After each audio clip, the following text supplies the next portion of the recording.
Này Chloe. Where are you going? Oh.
Afternoon, everybody.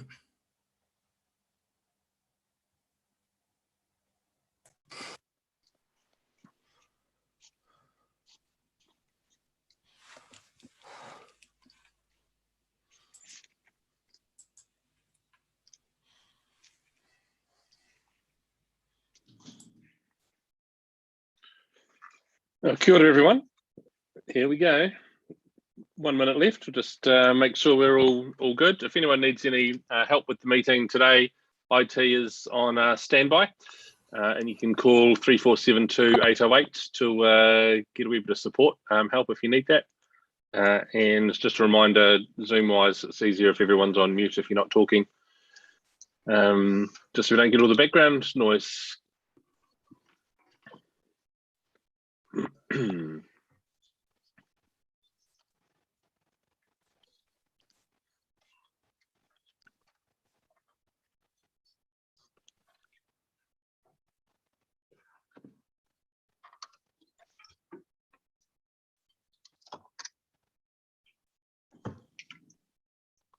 There's 9 of us here so far. I'll just wait another 36 just to make sure everyone can join us.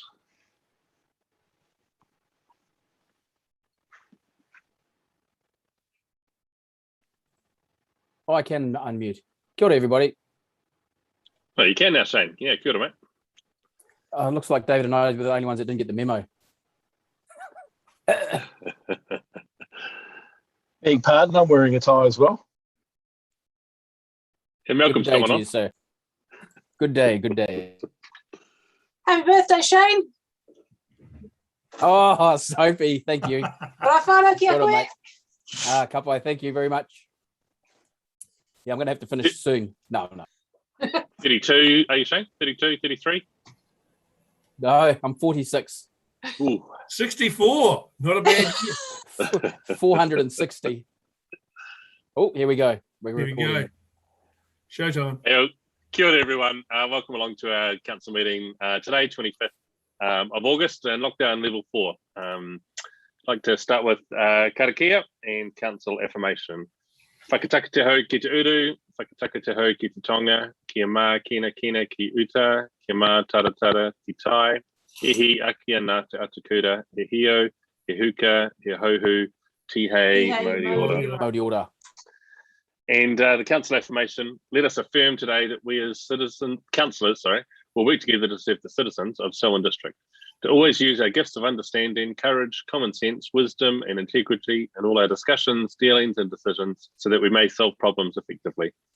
May we always recognise each other's values and opinions, be fair-minded and ready to listen to each other's point of view. In our dealings with each other, let us always be open to the truth of others and ready to seek agreement, slow to take offence and always prepared to forgive. May we always work to enhance the well-being of Selwyn District and its communities. We will. So yeah, Zoom time again. And so just that protocol piece, if you do need some IT help, 3472 808 and council IT staff are there to help if you need to talk to them on the phone at any time during the meeting. If we need to, well, when we need to vote, a raised hand will count as a vote. And if you're against something, then unmute your mic and let us know, because it can be quite hard to tell whether thumbs are up or down on particular things. So if it stays quiet and I see some hands go up, things will be passed. If you want to vote against something, then you'll need to unmute yourself and make that clear. And yeah, looking forward to a meeting today back in level 4. Thank you to those that have worked behind the scenes to get IT for everyone up and running. At the start of the meeting, we'd just like to acknowledge the hard work of all our essential workers that are still at work today, in person, in shops, supermarkets, and delivering things to people in need.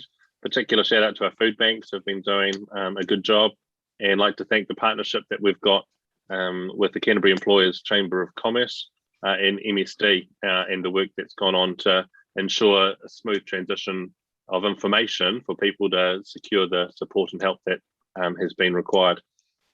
Yeah, obviously lockdown level 4 is not what we want as a country, but the sooner we get out of this space, the better, and the way to do that's to remain in our bubbles at the moment. So I encourage everyone to continue to follow the directions of our Prime Minister and the updates that we continue to get on a regular basis.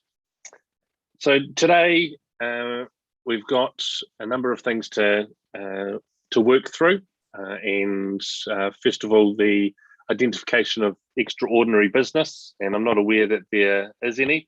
Does anybody have any that they need to raise?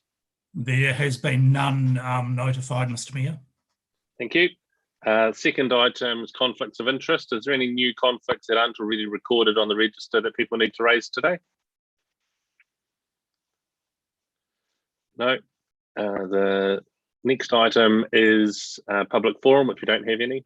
We've got now confirmation of minutes. First confirmation is of the council minutes, and this is tab 6 on today's agenda, which is also on page 6. Someone happy to move and second that we adopt those? Moved Councillor Lyle, seconded Councillor McInnes. Thank you. Is there any discussion on those minutes? Yes, page 10. Councillor Alexander, yeah. I've asked at the time that the notice of motion, it be recorded that it was carried unanimously, because I think that's important for our community to see that we were all in agreement on that resolution. Yep, that can be recorded. Thank you, and that'll be updated on the minutes. So with that change, we'll vote. All those in favour, raise your hands. All those against, speak up now. Declare it carried. On the next item is the confirmation of representation review minutes, and I'll just note that we'll be discussing the representation review later, so there's no particular matters arising or need to discuss the content right now unless there are changes to the minutes for accuracy. And it's been brought to my attention that item 3 in the minutes mentioned the rep review report on prelim consultation. There was an error of who moved and seconded, and it should have said Alexander and Miller. And that change will be updated in the minutes going forward. Are there any other changes or issues with those minutes? Councillor Alexander? I was going to move the adoption of those minutes. Thank you. And a seconder? Thank you, Councillor Bland. All those in favour, please raise your hands.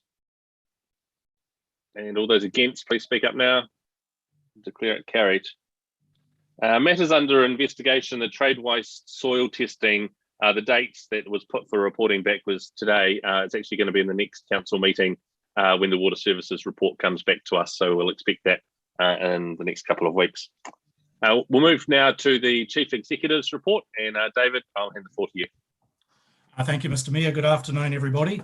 A lot of this report is for information. I just want to touch a wee bit in detail on the Three Waters reform, more on the second page, where I talk about the outcomes from a Three Waters Working Party meeting. Councillors Miller, Epihar and McGuinness are on that together with some key managers. The key points that we noted are a need to commence education before going out to engagement, talked about finance and ownership being a big issue for us, needing to identify what success looks like, and most importantly, needing to ensure that our local voice continues to be heard. Now, Mr. Mayor, councillors, the next meeting of the Three Waters Working Party is scheduled for Wednesday of next week. It will either be by way of Zoom or a face-to-face. And during that meeting, we'll be considering further the degrees of engagement that we want to have with our community to enable us to respond back to central government by the end of the 8-week period. And I'll come back and take questions on that after the rest of the report. District plan hearings, I've noted, have commenced. Obviously, there's a bit of a lull at the moment because of the inability to meet face-to-face, and talking to Tim Harris and the team this morning, they're reviewing how those meetings that we've had to forego during lockdown are going to be replaced. And a reminder that speed limit consultation is now underway, and that will continue through till 5 p.m. on Friday the 10th. I've fielded a councillor question just in terms of the process for evaluating submissions we receive. I haven't yet had a response to that query, but we'll post that through to all councillors once I've received it. Item number 4, the key to this one is actually in the second sentence where I refer to a live map, and that's just to make everybody aware that you can dial in at any stage and follow progress on that project.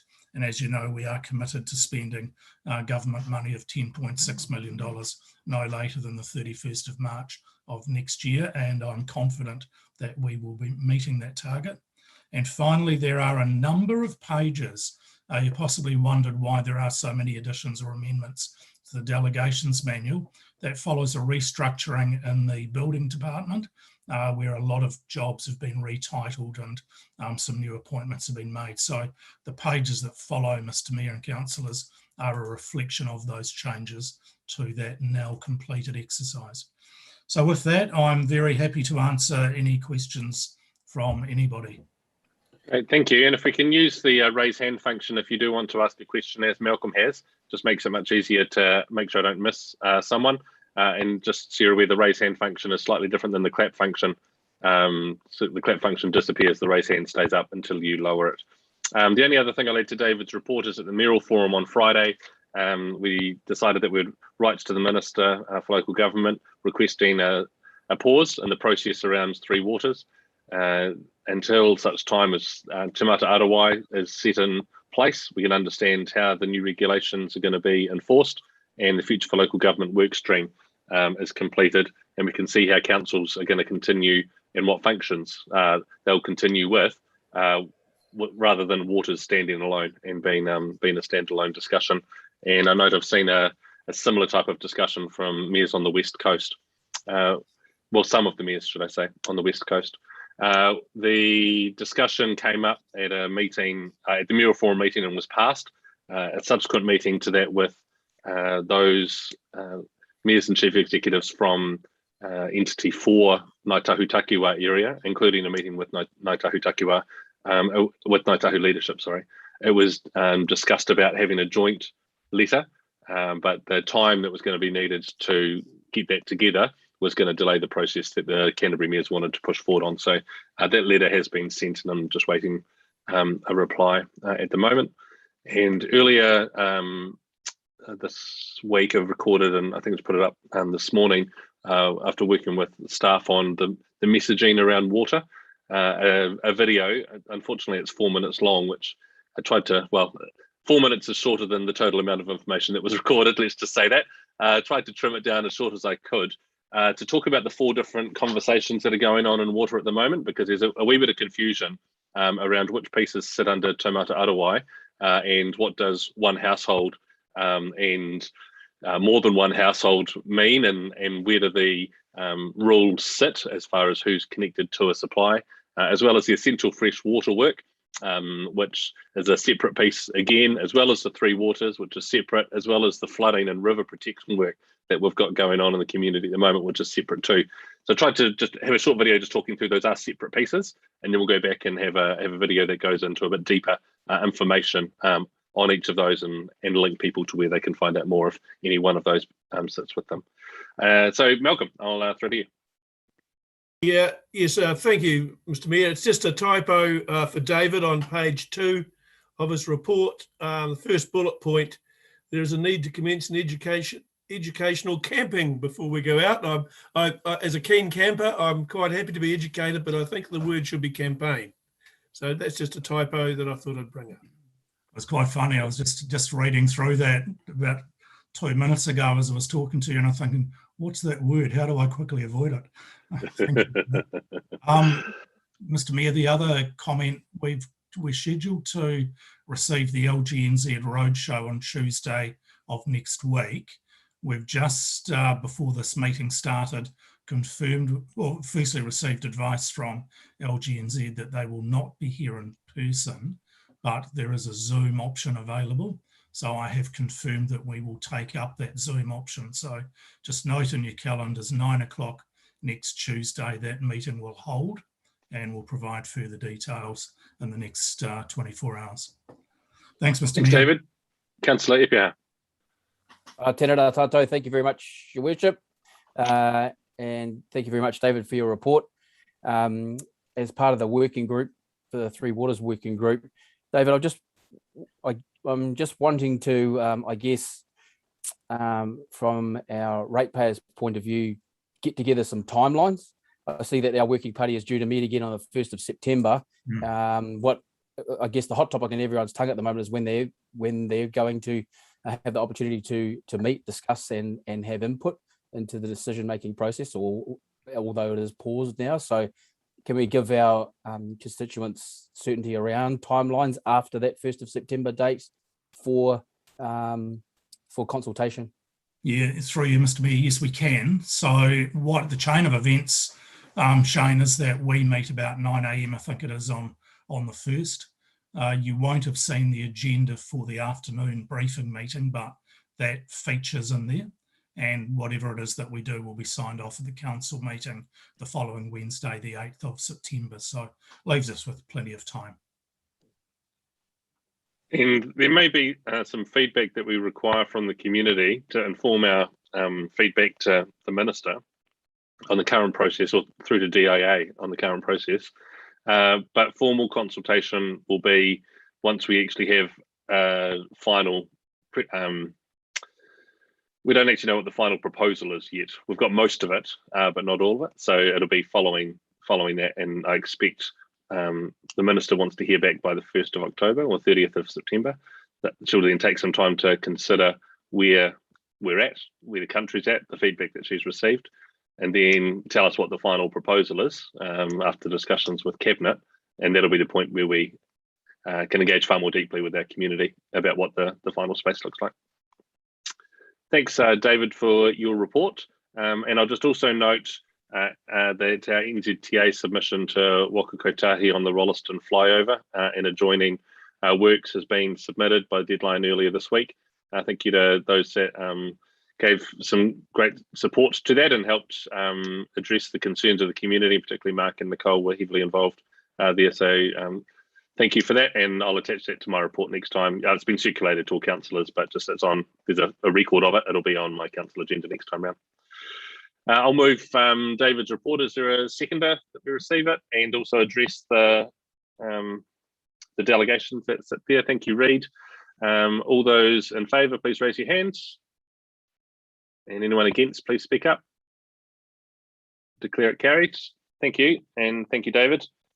The next item is tab 10 on our reports, page 51 of the council agenda, and it's the representation review, initial proposal for consultation. We're getting now to the point where the timeline is closing down around needing to move this forward and make our decisions. So I want to say at the front end, thank you very much to the representation review subcommittee, Mark, for chairing that group. and for those that have been involved to get us to the point where we are today. I think too, because even the discussion amongst the Representation Review Subcommittee themselves didn't land in a unanimous space, there may be a range of views today that also can be brought to the table rather than just thinking about how we rubber stamp a decision that a subcommittee has made. So I want to allow space for this conversation for people to have their say and views as we go around. Mark, maybe I'll just throw to you as chairperson of the group before Stephen can talk us through where we're at. So Mark, first of all. Thank you. I'd like to again thank the staff and committee and our community for their input into this process. The community pre-consultation had a disappointing participation, but it is what it is.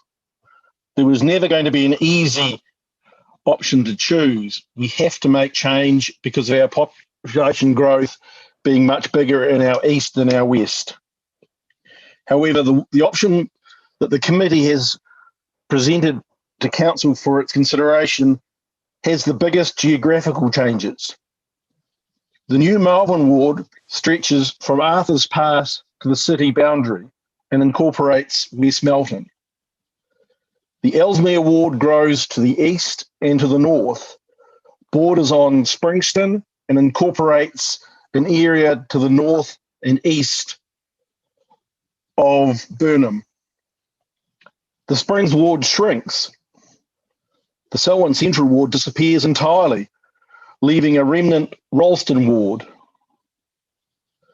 In fact, if Plan Change 73 is successful, under this model, some of the urban Ralston Township will be in the Ellesmere ward. As was mentioned, four options had a vigorous debate at the committee final meeting. This was the option chosen by a majority of the committee for our community's consideration. And as such, as chair of the committee, I present it for the council's consideration. Thank you. Great, thanks Mark for that. Malcolm, are you happy to wait for questions until we get into the discussion? And Stephen, I'll throw to you now, and if you'd like to give us some further background to what Mark's already shared. Thank you. Kia ora koutou. Thank you, Mr Mayor, councillors. It's good to be able to bring the initial proposal to you this afternoon for your consideration. We are now at, as it were, the pointy end of this process, where we are needing to sign off a proposal to take out to our community for their input and feedback on a more formal basis than we have so far. And I'll come to the timeline shortly. And really just to take you through some of the background that is covered in the first couple of pages of the report that's on today's agenda, starting on page 51. As we have covered previously, the representation review is a requirement under the Electoral Act. We have to undertake this process at least once every 6 years, and that's the time frame that we're following here. As part of this process, the council is bound to come up with a structure for electoral arrangements that meets the principles of communities of interest, effective representation of those communities, an appropriate number of elected members, and fair representation of electors. And as Councillor Alexander alluded to, the current structure that we have, which has been in place for nearly 6 years, no longer meets the requirements of the Act, in particular because of the different growth patterns across the district. We no longer meet the plus or minus 10% formula, which you will be familiar with and which is covered.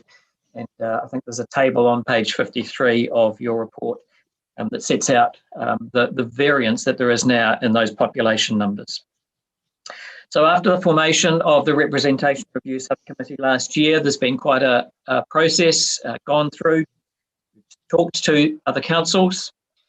We've done some preliminary research with our community through a charrette process, which was really insightful in terms of providing some quite deep understanding of how people saw the electoral arrangements of the district. And just to refresh your memory, some of the findings that we took away from that piece of research was that there really was no significant appetite or driver for change among our residents, that local representation was seen as important for most of our people. But by and large, there was a relative level of support for something close to the status quo. The subcommittee has gone on and reviewed a number of options, not just the 4 that went out for consultation. There have been probably literally dozens of options of ward boundaries, population numbers, councillor numbers that have been considered through this process. And I want to thank Murray State for the work that he has done in terms of providing us with a lot of the technical input into those options and reports. And then we have more recently gone out for preliminary consultation with the 4 options that are appended to the agenda report. Those 4 options were what we took out to the community. As was noted, the attendance at public meetings was not great. We did receive, however, over 100 pieces of feedback from the community. And as you will have noted from the findings in the report, particularly on page 56, shows that really the spread of preferences among our community for those 4 options, and particularly the first 3 of those 4 options, was pretty close. So there was clearly no significant or clear preference that was far and above away from the others. So as has been alluded to, options 1 and 2 were probably the 2 that came to the fore during the subcommittee's last deliberations, and option 1 is the one which has come to the fore in this process. And if I can just share my screen for a moment, just to remind you of that option.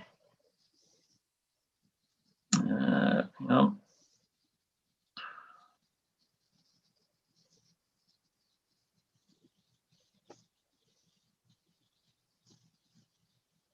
Can you see the map?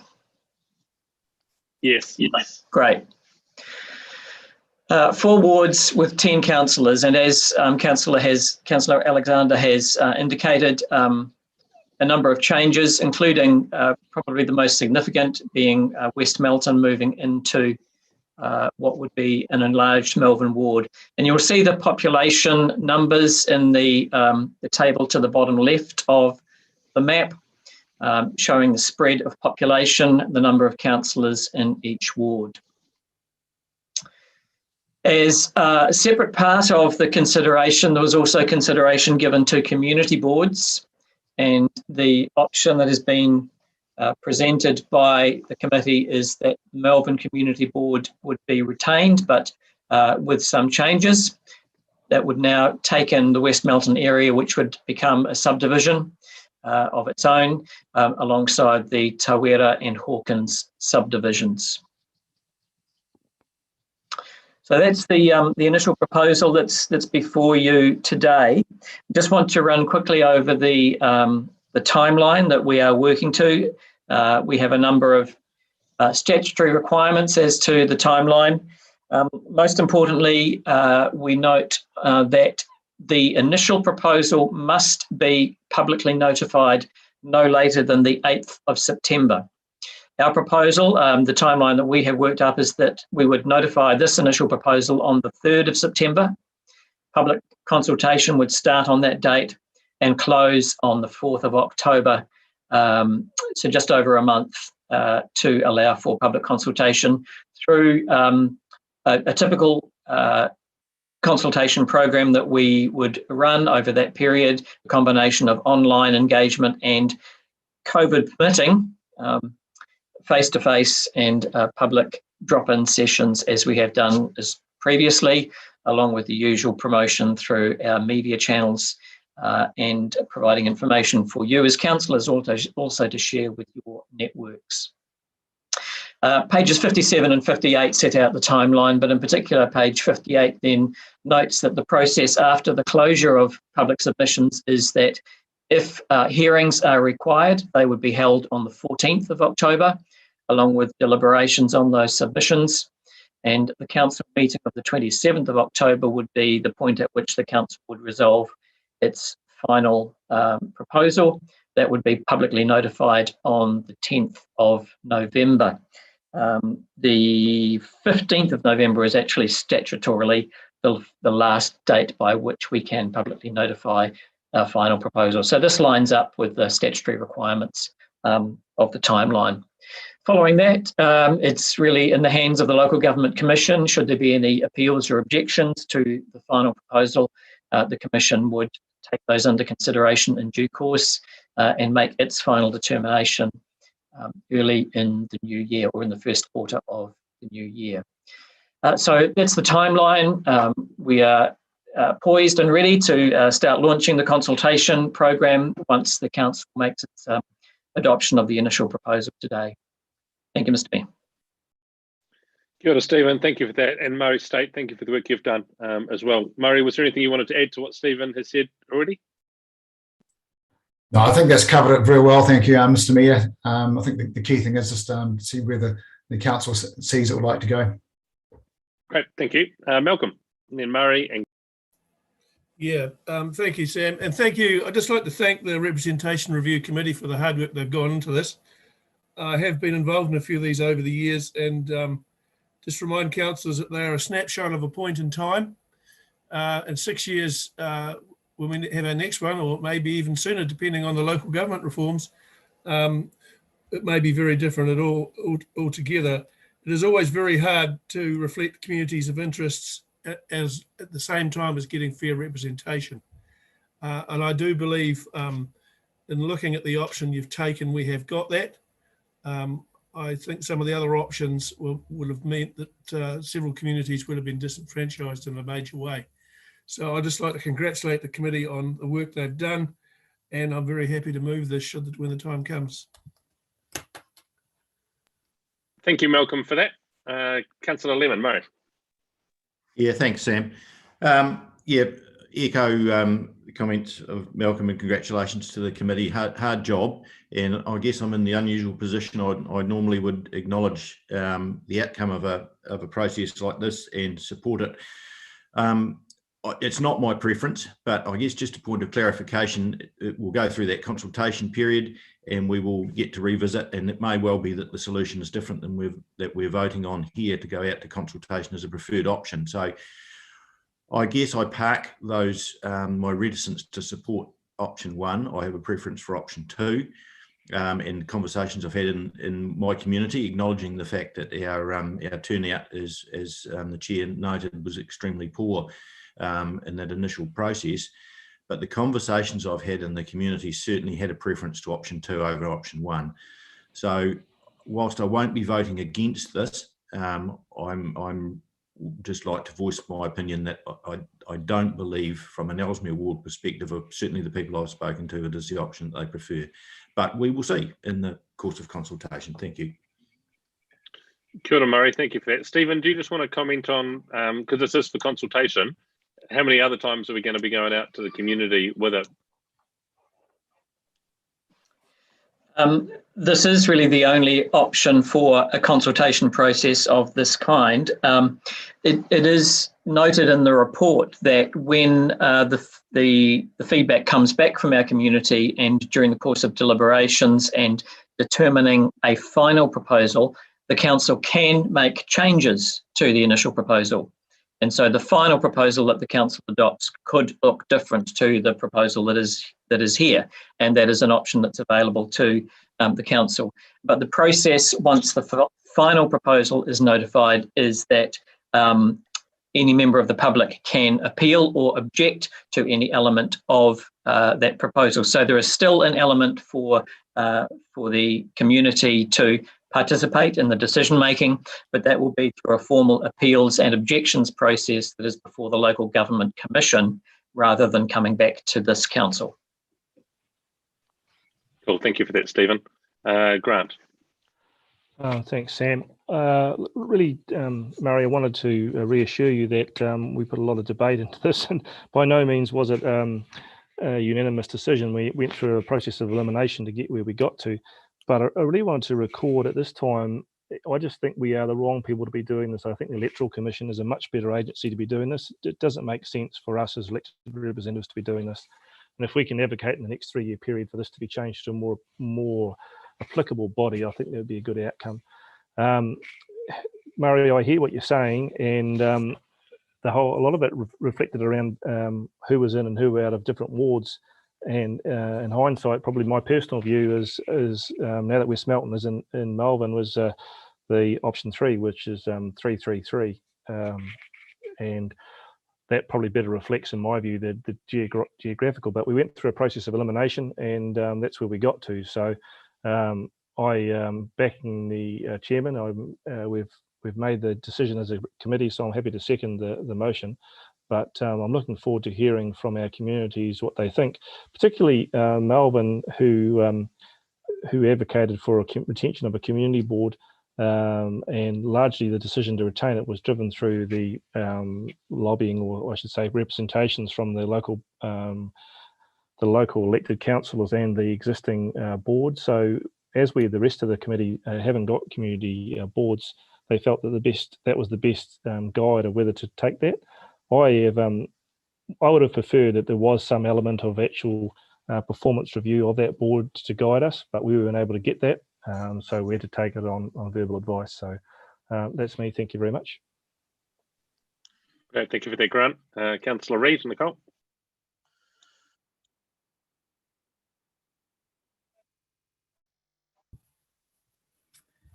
Yeah, thanks for that, Grant. Good comments, and following up from Murray's comments as well.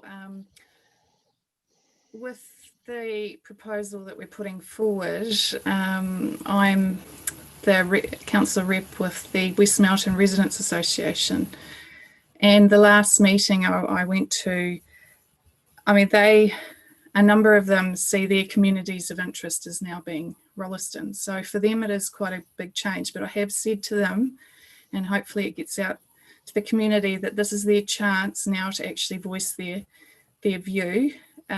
They see that, I mean, particularly now with the high school, their high school is not Darfield, it's Rolleston College now. And the issue is, though, going forward, and I know Grant brought this up at the Representation Review Committee meeting, that looking forward, there is a lot of growth around Rolleston, and it is going to be into the future having to be presumably by itself with the actual growth itself. So this is one step towards that, or it is looking at towards that. So I have, like Murray, have my reservations about this, but it is what we're going out for consultation, and it is consultation, so we need to hear everyone's feedback about it. Thanks. Thank you, Nicole. Mark.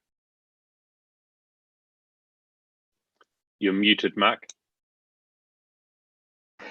This time I'm speaking as a Selwyn Central Ward Councillor. First of all, I have a question for the Chief Executive. Can Council amend the recommendation today of the Representation Review Subcommittee? We've heard people say it is what it is, we have to accept it. Is that correct? Through you, Mr. Mayor, no, if there's an amendment to be made, then it is appropriate that be done today's meeting. It's the outcome from today's meeting that we're doing the consultation on. So if Council was of a mind, they could choose another option rather than the one recommended by the committee. As I say, it's today's outcome. If Council wants to put forward an amendment, then so be it. But we unfortunately don't have the luxury of going back to the Representation Review Subcommittee. Thank you. What I would say as a Selwyn Central Ward Councillor is that I think this does create some significant representation problems. What will be created is one urban ward with 3 councillors, one mixed ward that is the reduced Springs ward with a mixture of urban and rural, and 2 mainly rural wards of much larger size. I think that will not make for as good a functioning council as we've currently got. Currently, every ward has a mixture of urban and rural. The Rolleston ward will essentially be iPort, iZone, and the Rolleston Township. And in fact, maybe not even in the whole of the Rolleston Township within the next 3 years. I'll go on record that while I acknowledge the decision of the Representation Review Committee when I spoke earlier, I was a voice against this option because I don't think it is the best model for the next 3 years for the Selwyn District. And I encourage our communities to have a good look at it. The option that merged Springs and Ellesmere wards harks back to the pre-1989 amalgamation, where in fact the Springs and Ellesmere ward made up the bulk of the Springs County. So there was history for those wards being merged. I think that this is not the best of the 4 options that was put up for the reasons I've just outlined. I think it fails to address communities of interest adequately. And for the Melbourne ward councillors, it makes a very big ward. We've heard for the last 6 years, and in fact longer than that, about the geographical problems that their ward gives them. Well, now their ward goes from Alps to city. Good luck with. Thanks, Mark, for those comments. Does anyone else like to speak? Yes, I would, Sam. Councillor Epiha. Yeah, thanks very much. Look, at the risk of throwing everything out that we've just sat through for the last 3 or 4 months, what we've come to here today is the decision that was made as the subcommittee. We've listened to our community. I've heard that there was a poor turnout. The turnout the drop-in centre that I went to had 2 of the community chairs from a couple of the community committees. Their biggest concern was losing representation. It's been mentioned already that the decision that's been, well, not the decision, but the option that's been put forward is as close to the status quo as practicable. And through robust discussion, it's where we've landed. I just am not, happy about the discussions that after sitting through this period of time, we're now not conducive to the decision that we've made. I guess that's why as a subcommittee we've brought it to full council, so I'm sure that we'll go through that process. But yeah, sorry Murray, I haven't spoken to you about this before, so obviously we'll need to talk about it, but that's the view that I heard from the community that I was engaging with. So we'll just see where it lands at the end of the day, but thank you very much. Thanks, Shane. And I think we'll just remind ourselves that all of the options were a compromise, and that's why no single option has come out as like fits all of the boxes as ticking things off, because each one of them has some things that are really good for it, but some things that some communities of interest or some boundaries that don't quite make sense. So hence why it's been difficult to get to this point, and there's a variety of views still around the table. As far as the process goes, I mean, we've got today. Then in a month's time, or a little over a month's time, we'll be back having this discussion again. And if all we receive is 100-ish submissions, as we have done up until this point, or as the Representation Review Committee did up until this point, there'll be the same feedback and the same opportunity for this discussion to happen again at that point. So today is what we will go to our community with, and I'm sure those of you who would like a different option will ensure that the variety of reasons for other options will be promulgated within our Selwyn community. Councillor Lemon and then Councillor Gallagher. Yeah, thanks, Sam. Look, sorry to have a second bite of the cherry. Just to make it really clear, I completely respect the subcommittee's outcome. And as I said in my first preamble, a difficult decision. So I won't be voting against this. I just wanted to have the opportunity in a public forum to make the views of those who have spoken to me clear. So absolutely support the subcommittee's outcome and won't be seeking to change that in any way. That is the process. We put good people in process to a subcommittee to arrive at this outcome, and I fully support that process. So as has been spoken by other participants here who were on that subcommittee, not an easy decision. And look, I was really thankful not to be part of that process, to be honest, because it's not a great outcome for anybody. So yeah, just for clarification, Shane and Mark and Grant, who've spoken, you know, in support of that subcommittee, I absolutely support that process and those involved in it. So just for a bit of clarity. Thanks, Sam. Thanks, Murray. And I think the process shows that challenge, and that a few of us that wanted option 3 as a preferred option have ended up supporting option 1, because that's where some consensus lay. So yeah, it's been tricky. Councillor Gallagher, your hand's still up, Murray. Thank you, Mayor Sam. I too have concerns over the size of the Melbourne ward and the comments that have been made. Thank you, Councillor Reid, for your comments after speaking to the West Melton residents, because I do believe that they do associate more with Rolleston than Melbourne. So it was a difficult decision to go, and I know some of us have still got mixed views on where we should go, but I do just wanted to make those few comments. Thank you.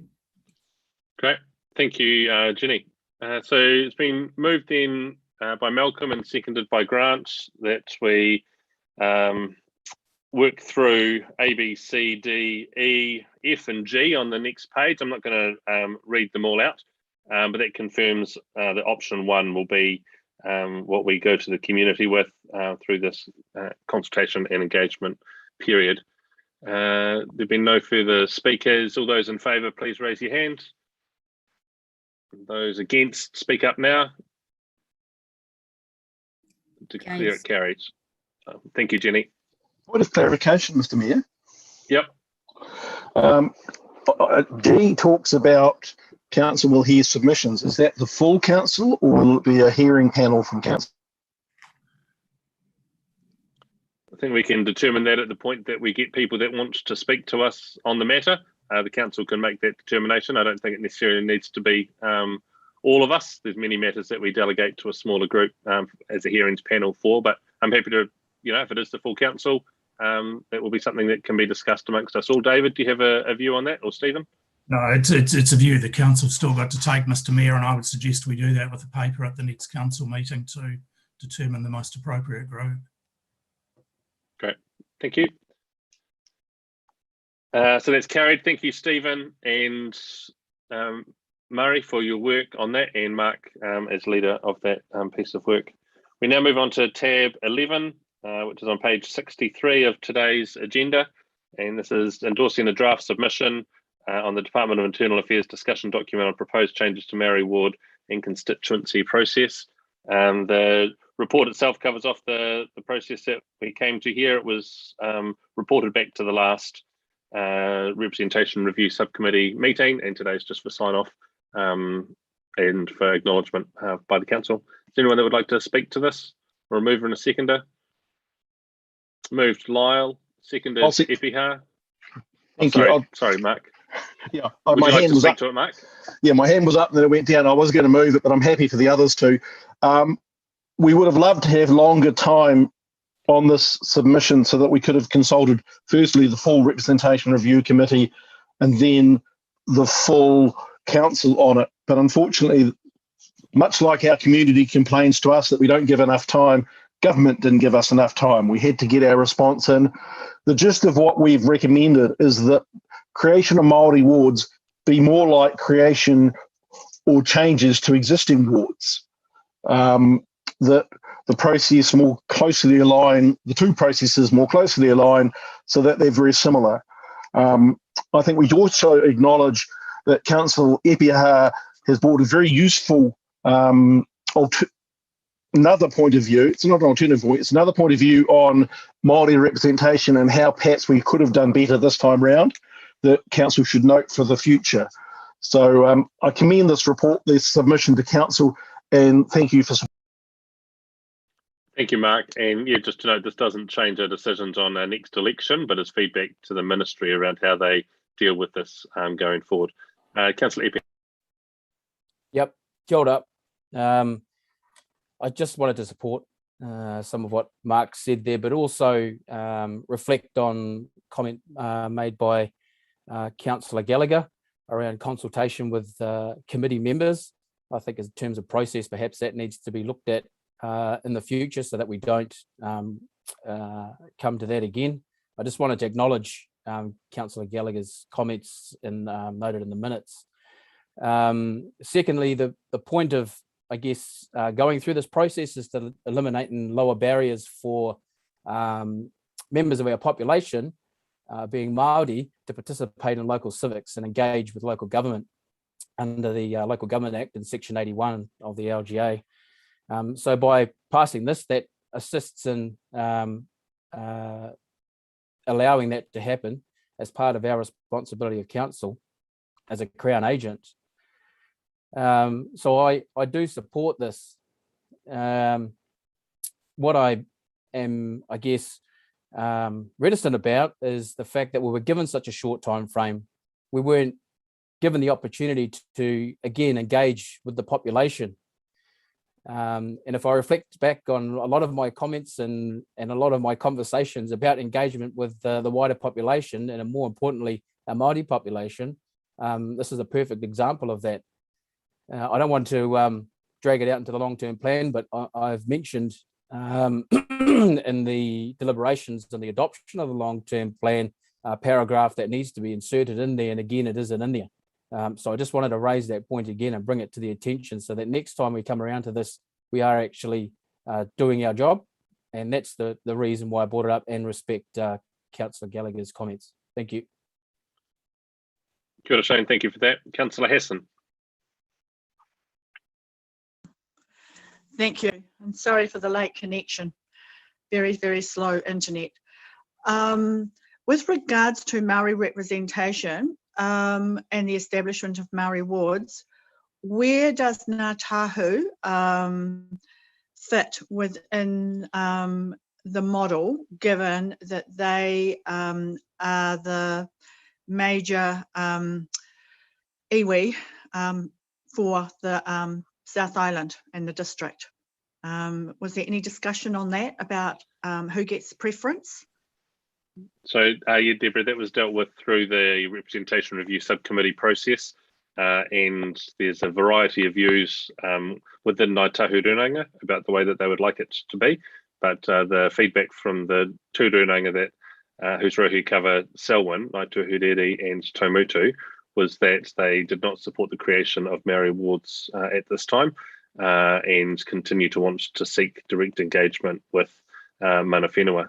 And there's the space that doesn't cover is all of the tangata whenua who live in Selwyn, and their representation in this space as well, and particularly their voice. And I guess that's where Shane is coming from, and talking about how we receive that feedback, and how with a bit more time we might have had something more constructive to be able to feedback into the process. But there's no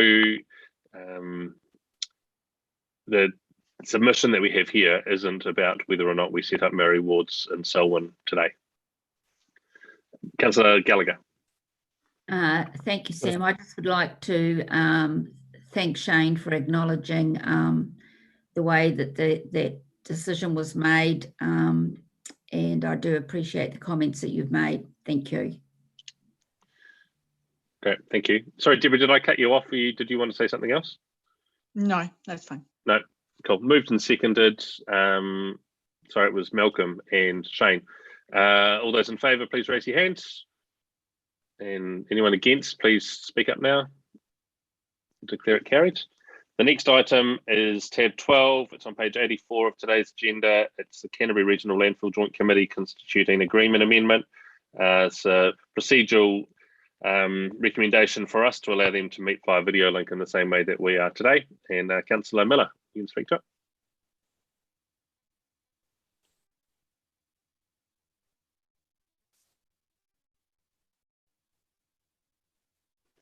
Mute. Sorry, Grant, I can't see your video and you're not coming through on sound. Cool. I pushed mute rather than unmute. My apologies. This is just a procedural motion. We to tidy up a little error in our constitution that didn't allow the video, and so obviously with COVID, we want to tidy that up. So if we could just tidy this up, we appreciate it. Thank you.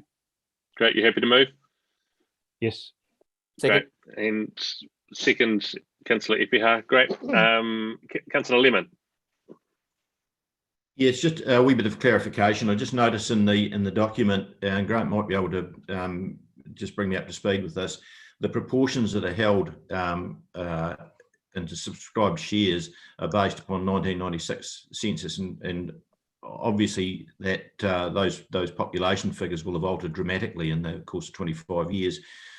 Just a clarification, I guess, that is the point of time that was taken was only to issue the shares. It's not something that needs to be reviewed on a, perhaps a census timeframe basis.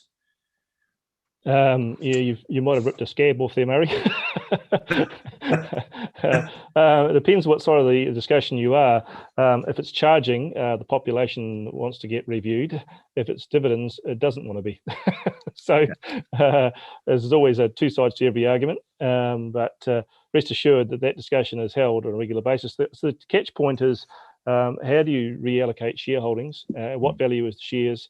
And should money change hands if you wish to do that? So the shareholding part's probably being put in the too hard basket temporarily, and no one seems to be dying in a ditch over it because it's a essential service.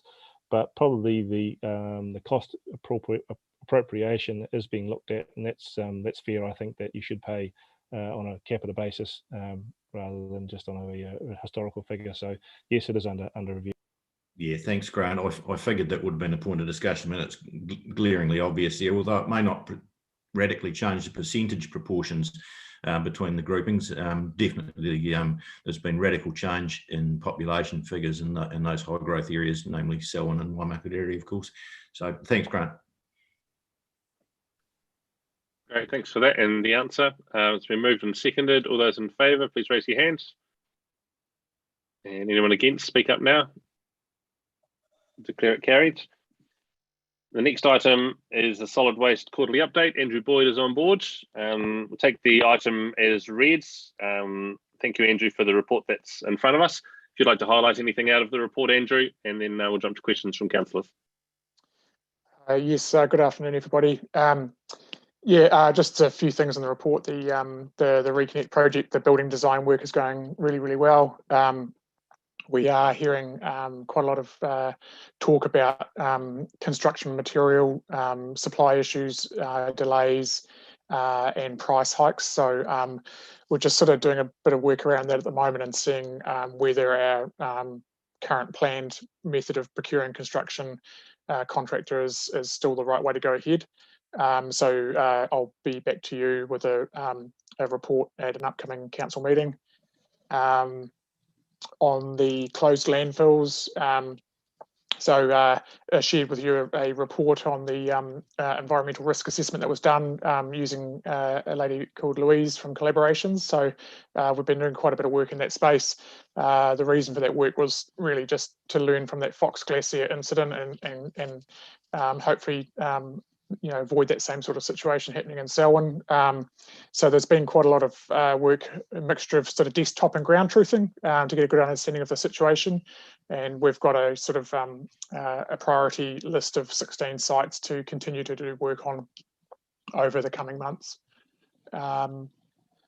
And just finally, the last meeting before my updates were shifted to quarterly, I was asked to give an update on H2 solutions and where they were at. So I've provided a bit of an update there on where H2 are at. So still humming along quite well, just not likely to be at the Pines Recovery Park. They've found another partner who makes more sense to partner with for their operations.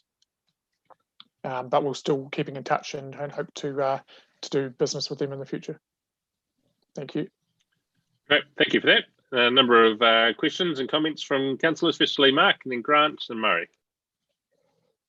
Thank you. I'm happy to move the recommendation, though I think the resolution should note that it's a quarterly update, not a monthly one. My next comment is about the youth work experience. I think this is a great idea if we can facilitate this and would fully support that. My next comment is on page 102 about the 239 non-council owned G3 landfill sites. I did have a question as who is the responsible council, being that they're landfills? Is it Selwyn or the regional council? Who's responsible for any monitoring? And certainly I don't believe it would be council's responsibility for any remediation. So I think that Andrew's highlighted questions that it would be very helpful to those to be added to the matters under investigation to get a report back on exactly where they lie, because that's quite a large number and quite a large risk to the environment. Finally, I have to put my hand up and say that I went to Andrew this morning for a clarification around a gravel pit as to why it wasn't on the list. And of course, it was a bit of one of those moments when he says, of course, there wasn't any significant landfill at that gravel pit, so it wasn't on the list. So we still have a number of gravel pits that have been used for extraction that may have not been refilled, that I think also potentially provide potential contamination sites in terms of the groundwater will be much closer to the surface than they used to be. And at some point, we need to give that some consideration too. Thank you. Thanks, Mark. Andrew, if you can take some, you probably are taking notes, and then we'll come back to you and address anything at the end. Councillor Miller. I wanted to commend Andrew and his team for doing this work, because clearly it's one of those things that can often slide under the radar and be forgotten about. And I think there's been concern raised before. I know, Murray, you raised concern about Kalinchi, and reading the report, there seems to be three ones that stand out. I think, and one of them ones that sort of stood out to me, and just about our duty of care to our neighbours was around Cemetery Pit, around the potential water contamination. And what advice are we giving to the neighbours on getting their water tested, just to make sure that there's nothing going on there? I know when we proposed having a public walkway in there, it wasn't allowed because of potential contamination in the water. So, but I note particularly the Hawkins Pit being close to the Braided River as well. We've had a major flood event and that checked out it was okay, but the nature of braided rivers is that they do change over time. I know the Christchurch City Council is currently underway or planning to excavate an old landfill on the Banks Peninsula and actually cart the whole landfill to Cape Valley, just for that very reason, for erosion control or concern about erosion control. So the potential liability for the council is huge if we have to hold us bowlers dig out pits and take them to Cape Valley. So careful monitoring and care of these pits and making sure that they are kept and maintained. The other one that concerned me, I suppose, was Selwyn Huts, given that we are concerned about climate change and what the effects of rising water might have on that as well. So I'd reinforce that I'm really supportive of Andrew and his team investigating the high priority lists, and I'd even go so far as to punt it over to Audit and Risk and just get them to follow it up with it. Thank you. Thanks, Graham. Councillor Lemon. Yeah, thanks, Sam. Look, it's largely been said now. Grant's made some good comments there around water testing and supporting Andrew's team going forward. Looking at that, just to note, and not wanting to jump in the space of Nicole and Sophie, zone committees have been doing some water testing as part of their community engagement too, and it might be beneficial to perhaps have a look at how that testing is being conducted and whether there's some benefit in doing that, as Grant said, and the neighbours of those affected pits. Absolutely part of Audit and Risk work stream, I should imagine. In fact, we've looked at that before, and it's how the Kalinchi pit came to the fore at that stage 2.5, 3 years ago, I think it was, Grant, from memory. So yeah, not, as I say, not wanting to jump on the zone committee representation space, but I see both of them got their hands raised and they may well comment on it post this. Thank you. Thanks, Murray. So, Kia ora koutou. I'm not going to mention a zone committee thing because Christchurch West Melton doesn't have a huge amount in this area with the landfills, but yes, it's a sticky problem. One thing that I haven't heard mentioned in that yet is, so we've got a list of all of these landfills. What I don't see is any of the maps that are listed for anybody who wants to quickly see whether there's anything close by. So they obviously exist. I'm just wondering if they can be shared. partly in response to something that Councillor Alexander said was regarding landfills or pits on private land. I do know somebody in this position at the moment, not in Selwyn District, and it is not a pretty situation. So there's probably a few people who'd like to know in more detail for them if there is something like that that they might need to deal with, because it does tend to be a private matter and it is rather expensive. Thank you. Oh, sorry, one last thing was, I love the dot point about sustainability at events. So I'd be really interested to see how that works out at Culture Fest, because yeah, people are getting quite used to seeing the extra bins and everything at various events now. So yeah, be good to see how that goes. Thank you. Thanks, Sophie. Nicole.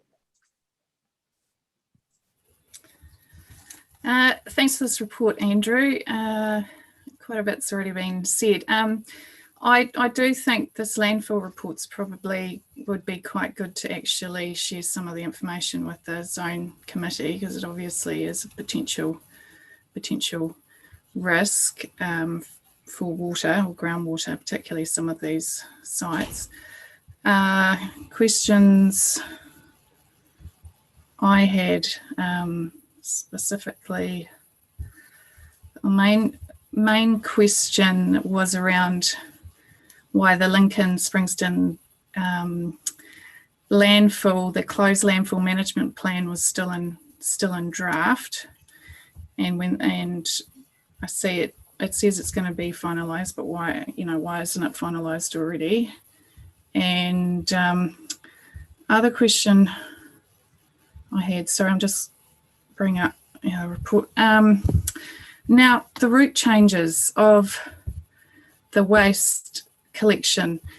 I wasn't aware that there was going to be a change to the Rolleston one. Unfortunate timing was it was actually last week when we went into lockdown. So people put questions up on Facebook saying that their route had changed, or the day that their collection had changed, and so others thought that their day had changed, because of lockdown.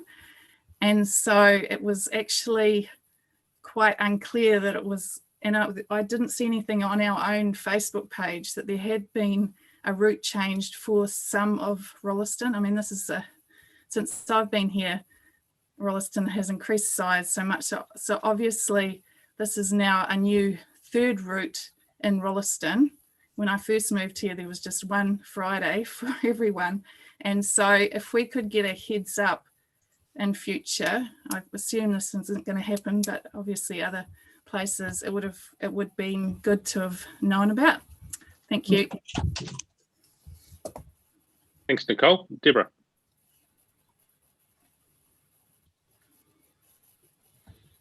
Thank you. Thanks for the report. My question would be around the relocation of a proposed pyrolysis plant in Wigram. Given the controversy of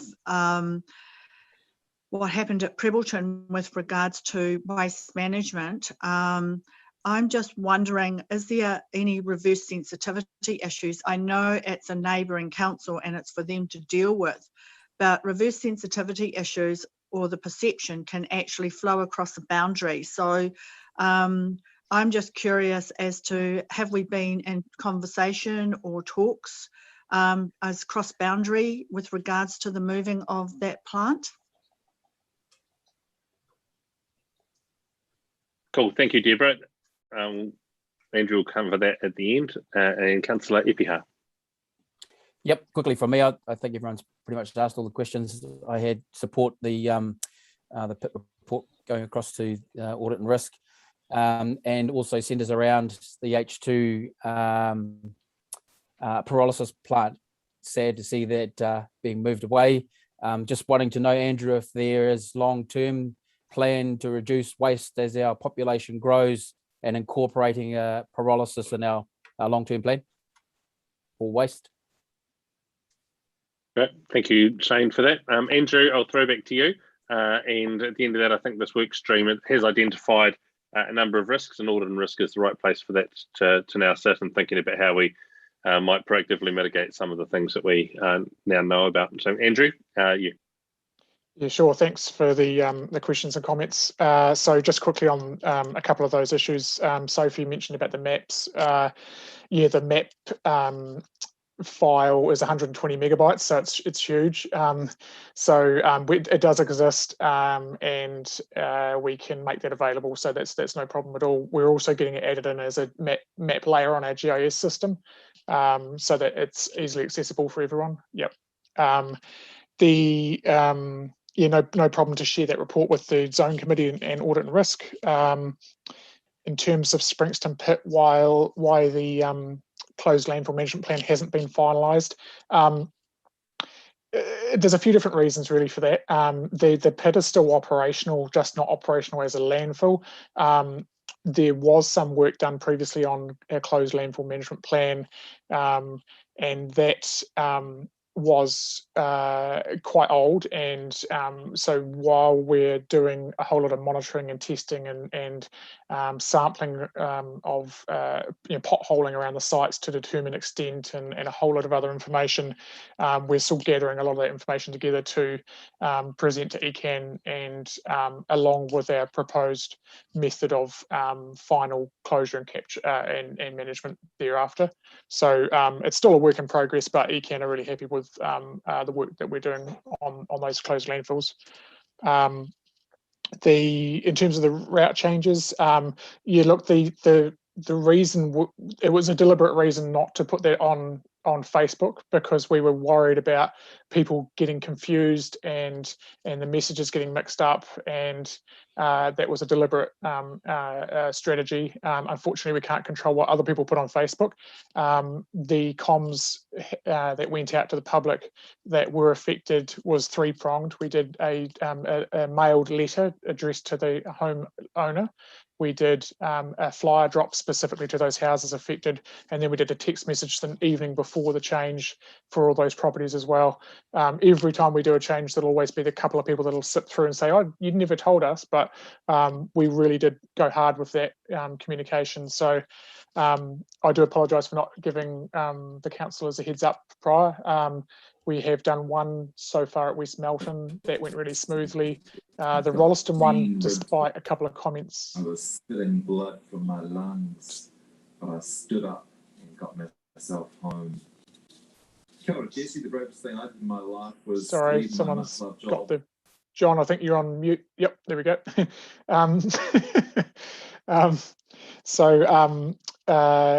The West Melton one went really well. The Rolleston one had a few little very minor hiccups, which we went back and resolved. And the next one on the cards is sort of southeast of Lincoln. So that one will be coming up in just under a month. And we'll be using the same method of communicating. Just in terms of the pyrolysis cross-boundary issues, that's Christchurch City's business, in my view. Whatever they need to do to get their consents over the line in Christchurch is their responsibility to manage. I've sort of got enough things to go on with. The long-term option, yeah, look, I'd really hope that maybe one day down the track we could potentially get a pyrolysis option at council, at the transfer station as an alternative to Cape Valley landfill potentially, but I guess let's see them get one up and running and operating, and I'd love to see it be successful. Hopefully that covers off most of the questions that were asked. Yep. Thanks, Andrew, for that. And I think with that pyrolysis piece, it would be good to think about how we awareness within our community around whatever opportunity is raised there, so that we can actually divert material without us being the diverter. And it happens from the home or from the farm, and thinking of the rural waste that we had considered could have been an option for this thing, those types of things for our community, not necessarily being the ones that are directly doing it, but just that knowledge piece is something we could carry on Selwyn's behalf. Yeah, absolutely. Thank you for the report. John, I hope everyone in your family's okay. It's been moved, Alexander, and do I have a seconder for the report? Councillor Lyle, thank you. All those in favour, please raise your hands. And against, speak up now. Declare it carried. Thank you, Andrew. The next item on our agenda is transportation updates. It's on tab 14 or page 148. And the recommendation is that we receive the report. I'll just wait for the staff that are going to be speaking. Andrew, if you'd like to welcome along to the meeting. And yep. I'll hand the floor to you. You can take the report as read, but just any highlights you want to pull out from it to share with councillors and the community today would be great. Thanks. Yeah, sure. Thanks, Mayor Sam. Yep, I'll just run through a few pertinent points. Obviously, we're waiting for the outcome of our funding request from the NZTA Wakatahahi at the end of the month on our improvement program. So I feel like we're on the countdown to working out what that's going to look like for us. Certainly, as I've discussed with them in recent times in terms of the outcomes from the national deliberations, projects with a high safety focus will be getting preference, and not losing any sleep over that in regards to the fact that our program was fairly heavily road safety orientated anyway. So hopefully we get some good winners out of it. However, we need to probably just start having a bit of a think about how, if we do get knocked back on some particular projects, that how the council may wish to proceed going forward, because, you know, on a couple of them, like the Wheatons Ross seal widening, it would be, if we do get knocked back on it, it would be the second time that we've been in that situation, and we need to progress some of those important projects. So there's that, and obviously the other big thing that's been going on the last month is the consultation on Rolleston flyover and State Highway 1 access. I think everybody's very familiar with what's been occurring with that. Obviously, there's a lot of work now that the Wakatahahi needs to do to go away and work out and summarise all those submissions, and then work out where they go from there. I do know that they are already on the case with this pretty intensively already, and from the submission and engagement process, they are now talking quite earnestly, if I can put it that way, with some very key landowners around some of the options that that could give us in regards to addressing some of those concerns. So while I suspect the community may think that it's all a done deal, it's definitely not. And in actual fact, their level of engagement and their enthusiasm of their engagement has certainly provided some more mettle in terms of how the agency may want to proceed with taking this forward.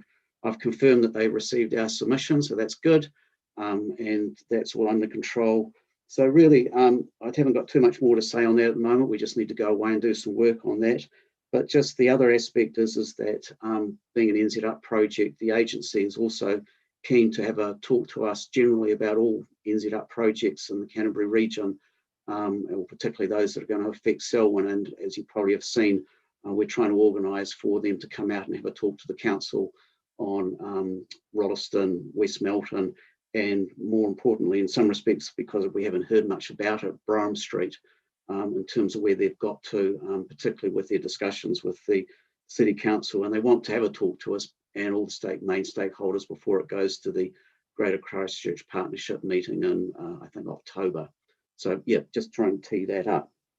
The other thing, just you'll notice in there, we've now got representation of the minutes of the Regional Road Safety Working Group.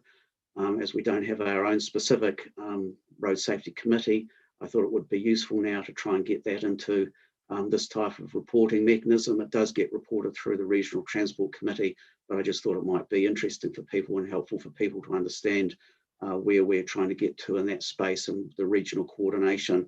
And Appendix A gives you the idea of the strategy that we're working towards, that we've just gone through a process to confirm for the region. So that would probably be my main items, Mayor Sam, so if there's any questions. Thank you. And just to add to the reporting back of a strategic nature, the Regional Transport Committee last week decided to write a joint letter with the Canterbury Mayoral Forum to the Minister, seeking a meeting following up some stuff earlier in the year, but particularly to discuss projects that focus on resilience and the number of those that actually are in the South Island, but the lack of investment in any of them. and Canterbury has a number of those, and we just felt that we're not getting what needs to be invested in. I think Pages Road upgrade is the only one of them that has been funded, and yet there's a lot of other high priority areas. And secondly, around the funding that is non-existent for councils. And we have talked about that as a council ourselves, and I think Andrew has mentioned it as well, just the way in which we're not receiving the co-funding that we know our community wants to partner with, and that will actually ensure that our roads are maintained or improve along with expectation, rather than continue to fall behind what we expect and in the long run are going to be more expensive to bring up to speed. And lastly, around that, the timing of NZTA decision making, or Waka Kotahi NZTA decision making, which doesn't align with our long-term plan process. And like last time left Christchurch particularly feeling quite embarrassed about a number of projects they got across the line that NZTA pulled back on. And for us, only receiving 85–90% of the funding we thought we were going to get leaves us also with a number of projects that we thought we'd promised to deliver. The community had signed off on that we're not going to be able to. So it's a joint Canterbury approach around that, because there's lots of us feeling that we're in the same place. Councillor Mark, and then Deborah, and thank you. Thank you. I have two questions for Andrew's portion of the report. The first of us around the fare review. I wonder if they can give us a better idea of the timetable when this will come out to the public, as it was originally due to be consulted on last calendar year. So that's somewhat behind the schedule. My second question is on page 150. The councillor requests the street lighting upgrade. If Andrew can refresh my memory, are we going to see the costings back to council, or will this be included in next year's deliberations on the annual plan? Thank you. Great, we'll come back to you at the end, Andrew, so just take notes of these. Councillor Hassan. My question is also on page 150, councillor's request, section 4.6. Street lighting upgrades for Lincoln Rolleston Road from the LTP deliberations. My questions around those is, do these street lighting upgrades require any undergrounding? If so, which budget is the undergrounding going to be funded from? For example, from our underground road, underground policy, or our roading policies.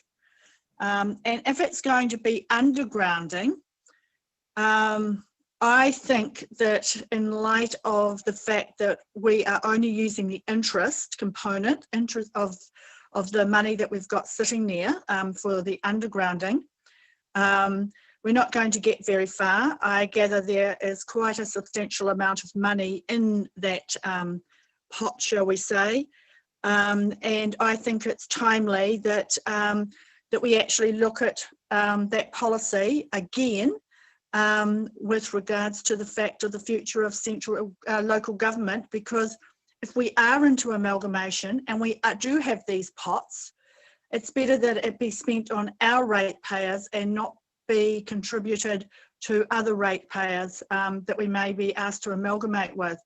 So I would actually like to see that undergrounding policy come back to council with regards to its expenditure, if it's going to be used for street lighting. And I'd like to highlight for Lincoln, Rolleston is not the only place under growth and pressure. And if the developers that are developing that are needing these upgrades for street lightings, I'd like to actually see that we actually take some contribution with regards to them funding it, because this policy was always to enable the older sections, and Councillor Lyle remembered this, the older sections of our community to be upgraded alongside that of the newer sections. So I just want to highlight that. Thank you. Thanks, Deborah. Andrew, would you like to comment on those questions that have been raised? Yeah, sure. Thanks very much. In terms of responding to Councillor Mark's question, yes, I was fully anticipating, Mark, that you would be interested in the fair review process.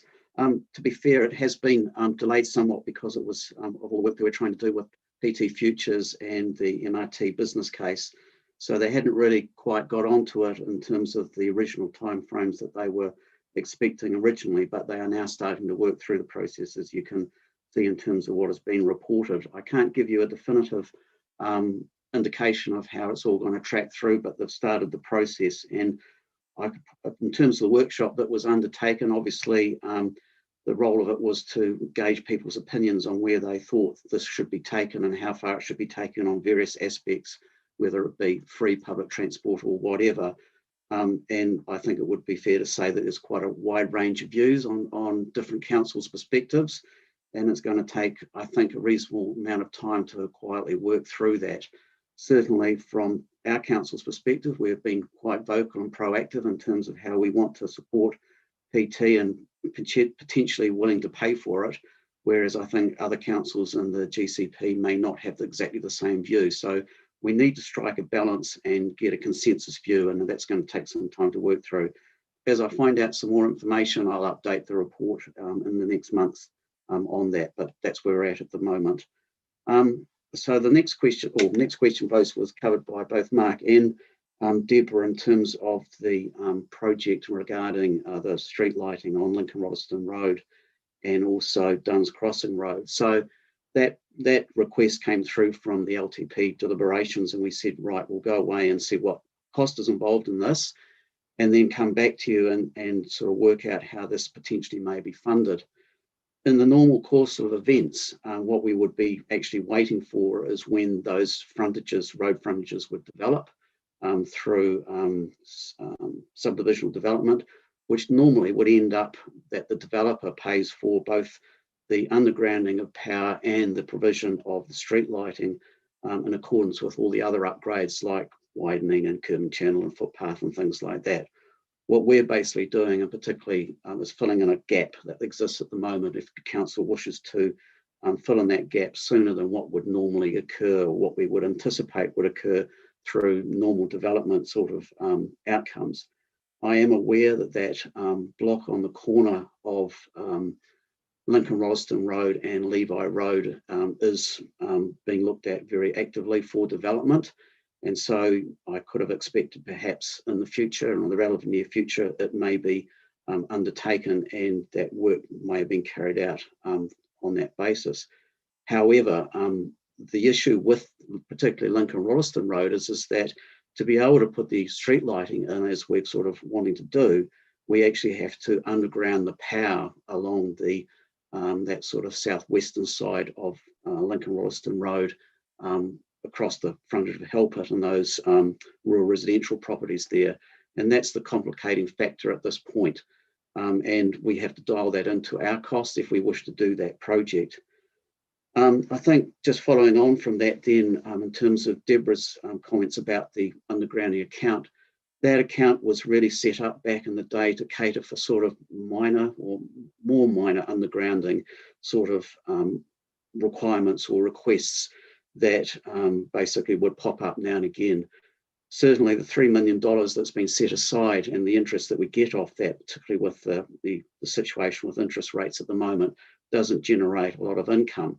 So as I say, it's four things that crop up, but I think the point I'd like to make is that where we have significant upgrade projects, like for instance, Gerald Street in Lincoln, which will involve needing to underground the overheads and all those type of good things we're trying to do, that's all dialed in as a specific project cost to that project.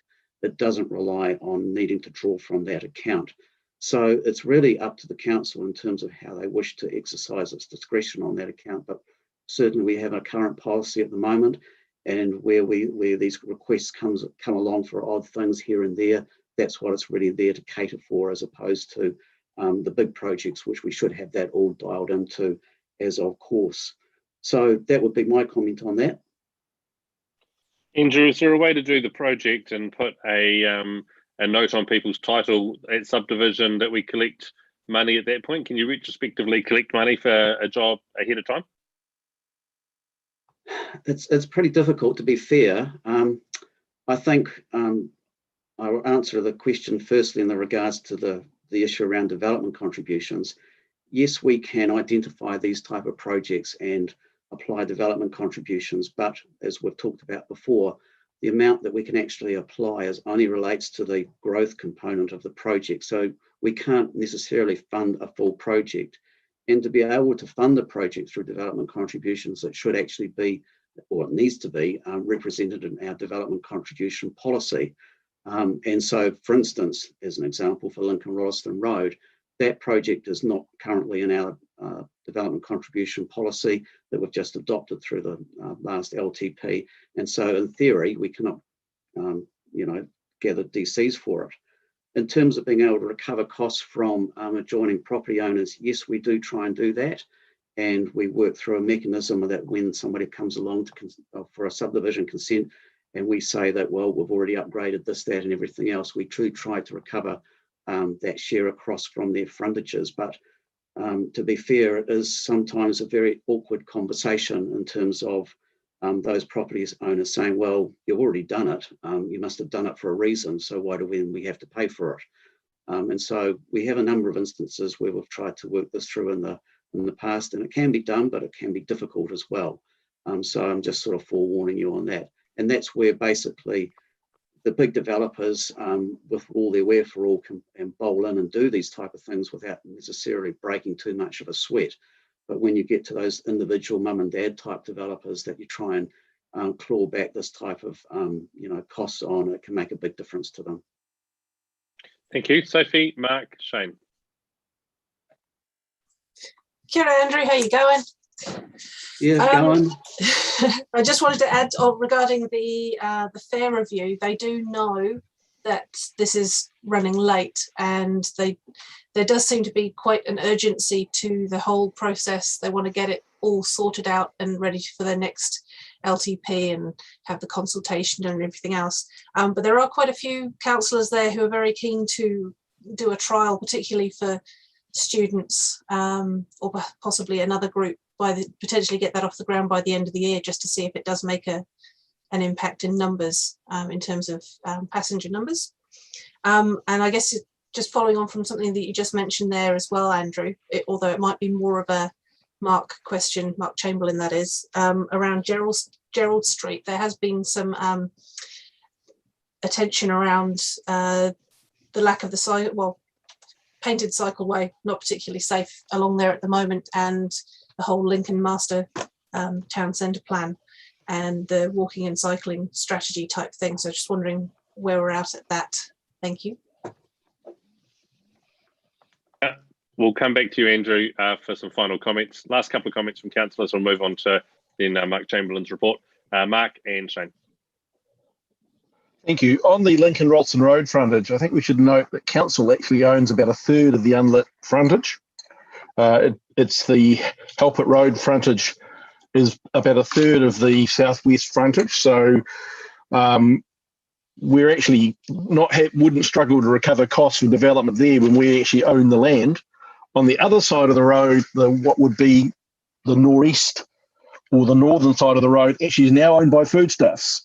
In their Foodstuff submission on PC 71, they talk about their intent to develop a pack and save on that site. So that might be another way to skin the cat, that if Pack and Save want to develop on that northern side, then in fact the streetlights could go on their frontage, and Foodstuffs might have to pay for it. Thanks, Mark. Shane. Thank you, Sam. Thank you, Andrew, for your report. My, I guess, request will be under 4.6, Councillor Crests, and I know you're a busy man. I don't want to add to your workload, but I'm going to. Really, on the back of Deborah's comments, Councillor Hassan's comments about underinvestment, I think you don't have to look any further than Southbridge Leaston to realise it has been underinvestment in curb and channeling and roading in this particular area for the last 20 years. So I guess I'm requesting a review of Leaston Southbridge.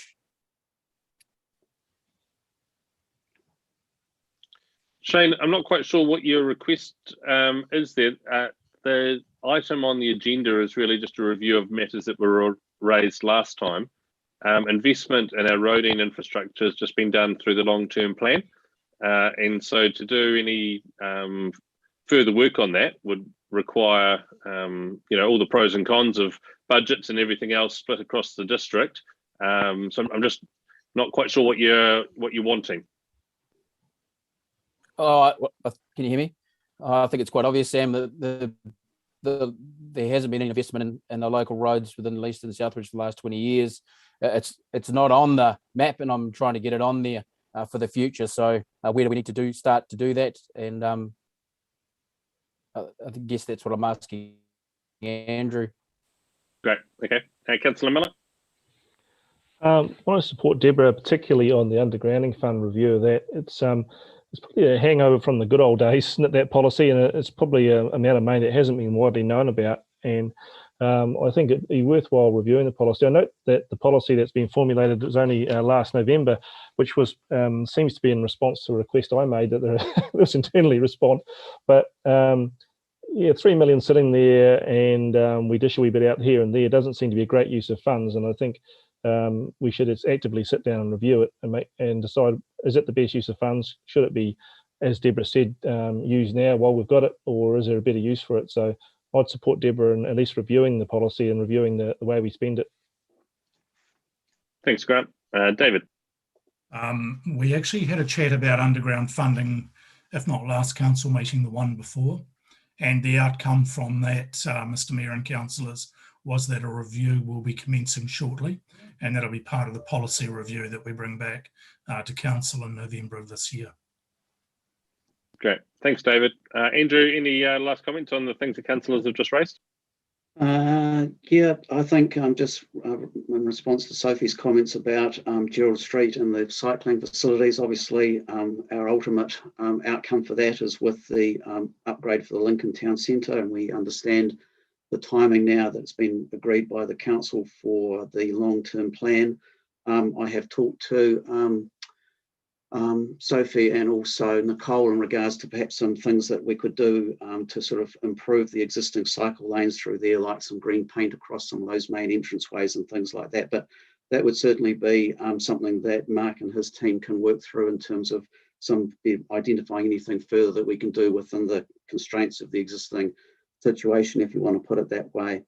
And just referring back to Mark's comments about Lincoln Rolleston Road, yes, we help, it is ours and it is our frontage, but if I know Douglas well enough by now and his philosophies, the development needs to pay for the costs of the infrastructure that needs to be put in, whether it's our development or anybody else's. So it's probably not as easy as that. But I'm pleased, Mark, that you mentioned about foodstuffs. I didn't feel like I was in a position to raise that myself, but we have had some discussions with them. And yes, there would be certainly the requirement for any development they undertake on that site to develop those frontages. The only problem is that the street lighting would go on their side, which would then be on a different side to ours. And then we've still got the problem with the overheads that are on the other side. So there's a bit of backwards and forwards there that we could possibly do that may mean that we might have to do the undergrounding and they do the street lighting if we want to get it all on the one side. So there's discussions to be held on that. I think that's pretty much it, and I would reiterate the comments that in regards to at least in the Leeston and Southbridge areas, we're certainly aware of the needs and wants down there, but we have been through an LTP process that has prioritised the district, and there are future projects sitting in there for the upgrade of High Street and Leeston, and also in Southbridge, but they were part of that Ellesmere and Melbourne planning exercise. They are in there, but there are some time out. And we just have to make sure that we keep our priorities and our pencil sharpened each LTP cycle to, represent your interests at that time. Great, thank you for that, Andrew. Bob, final comment? Yeah, I understand, Andrew, that the undergrounding fund will go ahead with the finish of the Glen Tunnel undergrounding. I thought we'd already discussed that and it was agreed to. Yes, that's right, and that comes back to David's comments just before about that we did talk about it at the last council meeting and the roading report, where I did provide that update on how the fund was being used and what its current balance was, and we agreed at that time that, as the council agreed at that time, that the first port of call on that funding would be to complete Glen Tunnel, and that's what we're working on at the moment in terms of from a staff perspective.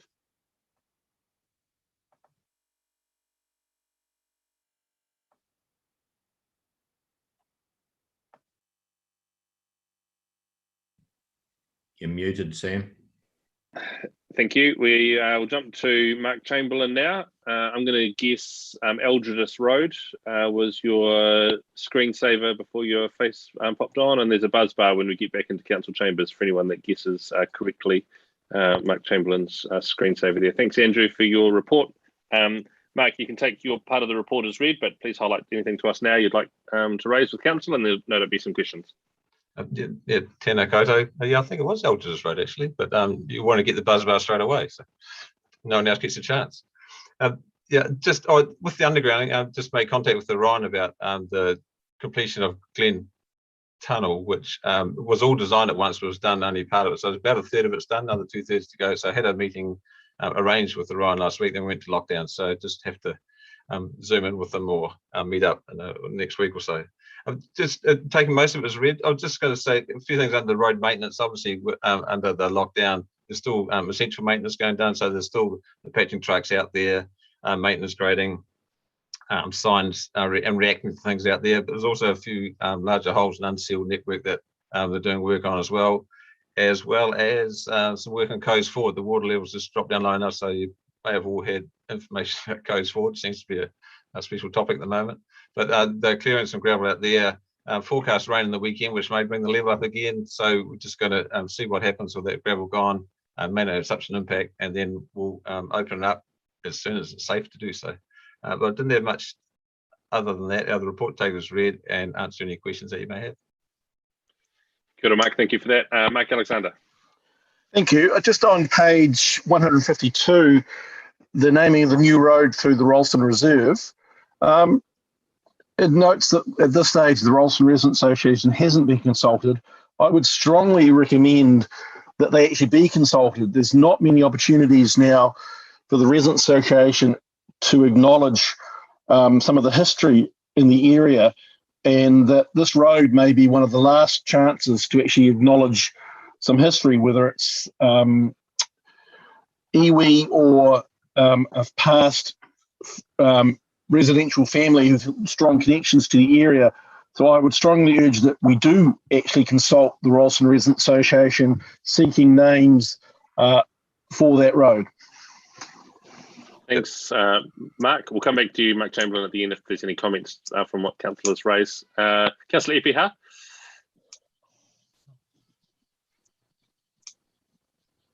Kia ora, Mark. Thank you very much. I was waiting for Murray to raise his hand, and quite timely you've put your screensaver up there, Mark Alexander, because it's a very hot topic at the moment. The Coes Forward, it needs its own social media channel, to be honest, because it's taking a life of its own, and it's a very popular subject. I just wanted to thank the communications team from the council for informing the constituents and the public about the current situation that is Coes Forward. And also to you, Mark, thank you very much. And also thanks for taking the opportunity to initiate the site safety analysis assessment that you've done on High Street, Leaston Road. Really appreciate it, as do the constituents. Thank you. Thank you. Any other questions for people? The only other piece in there, I spoke with Liz Brown from Taumutu around the Kath Brown suggestion when that was first raised, and Kath Brown Drive or street revenue of the relevant appendages that go on the bottom end of names was fine with Liz and Taumutu. So obviously there's a process to be gone through there, and Permitia is also part of that discussion, but I'll just let you know that I've had that conversation with the chair of Taumutu. Mark Chamberlain, I'll throw back to you, and any final comments you'd like to make around the questions that have been raised, or anything. Just with the road naming, Joanne will be working on that. So yes, the Rolleston Residents Association will need to be involved in that. So it's still, that was in there because it's being discussed and it's being developed, and as part of that that project for the Rolleston Town Centre. So yeah, the naming, yeah, getting lots of input on that. So see what the results are. There's a few suggestions there, and there'll no doubt be a few more. So they'll be reported back to council at a later date, or through Murray. I'm guessing Murray will be the ones that signs those off, but mainly but more than that for that project. So nothing else to add. Thanks. Great, thank you very much. I'm going to move in a seconder for this report. Alexander and Gallagher, thank you. All those in favour, please raise your hands. And against, speak up now. Declare it carried. Thanks very much, Mark and Andrew, for that. Move on now to the property transaction update, 31 July 2021. Welcome, Douglas Marshall, to the meeting. Douglas, you take your report as read, but please highlight anything you'd like to for us, and there'll no doubt be some questions along too. So I'll hand over to you. Yeah, good afternoon, Your Worship. Just two items in the earlier reports. The help at land, yes, Andrew Mays is right. We would just take our share of any works that have been done as part of an upgrade there as a developer, and we would just hold that against the value of the land. That's how we did the extension of Broadlands Drive through part of the help at block about 2 or 3 years ago. We recover that cost in the future. Coast forward, probably not a lot I can add apart from it is difficult, obviously, for the roading team as to when to open it, but it is all about safety nowadays, and a lot of locals discussed that with me at the time. We had to make that call, but I appreciate it as challenging. So the only two items I really want to just raise with you, and I just want to bring you up to date with where the COVID lockdown at level 4 is causing us obviously concern and issues. So the first one is on page 165, Selwyn Aquatic Centre there. Can confirm that we've now got our solution for the water services work, which will take the drainage from the former 25-metre lane pool through to what's called the balance tank. There's a significant amount of concrete we've got to dig through to get the new pipes in. It does unfortunately look like about a 7 to 8 week work program. It doesn't mean the pool balance, the pool facility can't be open. It just means there will be some inconvenience and some challenges for the staff to route consumers, customers around through the pool facility, particularly at levels 2. So there's a wee bit of work to do there. We're going to try and get into that work as soon as we get a level 3 notification. So now that will take us out, as we've said in the report, to sort of December before opening. But one of the challenges is some of the pipe work we need for this work potentially has to come from Australia. So I just have to flag very seriously to you issues relating to whether we'll get everything finished pre-Christmas. We'll obviously do our best working with the contractors. The next item from a COVID is the Te Aroatia. Again, a bit of an unfortunate time to be locked down. We've received our plans for both sites from contract on how they work at level 3. The difficulty with Te Aroa is it's right into that finishing stage where the trades are working quite close together, and so working at levels 3 and 2 need quite a bit of distancing, and so there's a lot of challenges in there.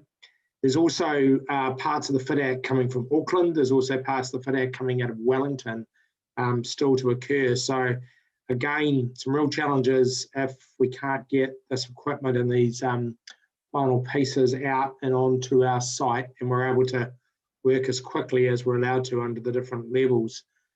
So I just want to flag to you today that our formal opening on the 20th of November, I would just have to suggest that's going to be very difficult. We had expected to get access from council perspective early October, have about 5 to 6 weeks to do our own council fit out needs for the various services we need to put in, but it's looking that's going to be incredibly challenging to do. So I suppose just introducing the possibility that we should get what you'd call a soft opening. So that's obviously the public and using the building pre-Christmas, but it might be we just need to put our formal opening out till mid-late January and just see if we can do that. I know that'll be disappointing to many, but I suppose it's just reflecting the practical problems at this time with the COVID situation. So I have nothing more to add to my report, Your Worship. Thanks, Douglas. And yeah, I think that Te Aroatia opening and the delays, it's just what level 4 is. And so we just accept that those changes need to be made to the work program to allow people to work safely in the completion of the build, and the public opening will happen at a time that's sensible without trying to push and rush the end of the project. A question I've got, and then we've got Councillor Miller, Reid and Alexander, is just around last time there was a lot of I guess the extra costs related to the lockdown that we became responsible for and the claims against us. Have you had any initial conversations with our contractors around where that sits?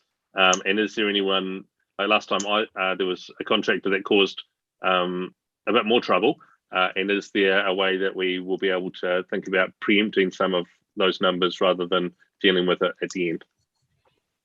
Yeah. And then, so we'll come back to the answers at the end. Then Councillor Miller, Reid, Alexander, EPR, Grant, you're up. Thank you very much, and good question, Sam. Just referring back to the Selwyn Aquatic Centre, I visited there and had a swim in the new pool, and I was really impressed with where it's turned out. But one of the things that we talked about at the start of the project, but we cut out because of budgetary issues, was the cafe. And it seems now with the indoor stadium, a sports stadium, and now the new pool, the demand is greater than ever. And I wonder whether it's now time to revisit that cafe, particularly in light of the current interest rate environment, and the cost for us to actually fund that would be substantially lower, whether it could be put back on our work program. Thank you. Thanks, Grant. Councillor Reid.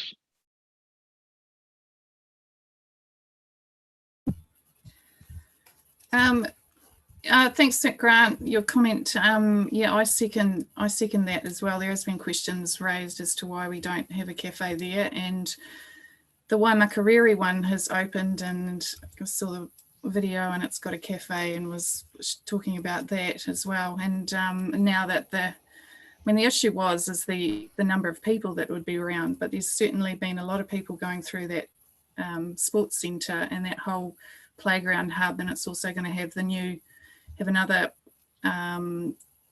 youth park beside it as well. There's certainly going to be a lot of people there, plus all the sport that's on at Foster Park as well.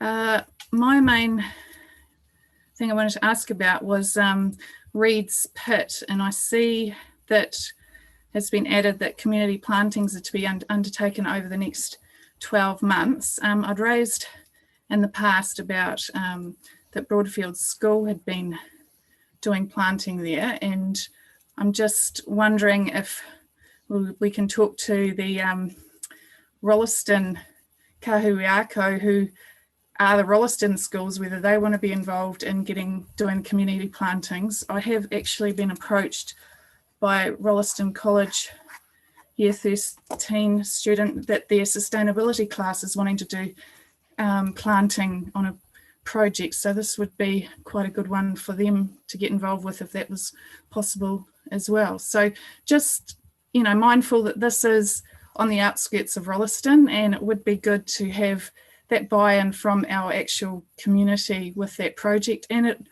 will be something that will be easily accessible and for everyone to get to in Rolleston as well. So it would be good that that community has that extra buy-in, that they've planted trees in the area. Thank you. Thank you, Nicole. Mark. Thank you. My question's also around Reed's Pit. With the completion of the bike tracks in October and the furniture and signage through till December, I'm wondering when we're actually going to enable public access, and whether, like Te Ara Atea, we might have a soft opening over the summer and a more formal opening perhaps late January, early February, when people are back from holidays, that we can celebrate the completion of this facility. Because certainly Councillor Bland and I first suggested this when we were community board members, so that's probably 14 years ago, so it's been a while coming. So I'd like to know, sort of, the first part is when can the public use it, the second part is when might we have the more formal opening. Thanks, Mark. Shane. George Douglas, g'day mate. The TIF fund, little kaya huts, boat ramp light, is there a possibility still? And secondly, when can we expect to receive I see it's under review, the Leaston Medical Centre report currently being reviewed. Thank you. Thanks, Shane. Sophie.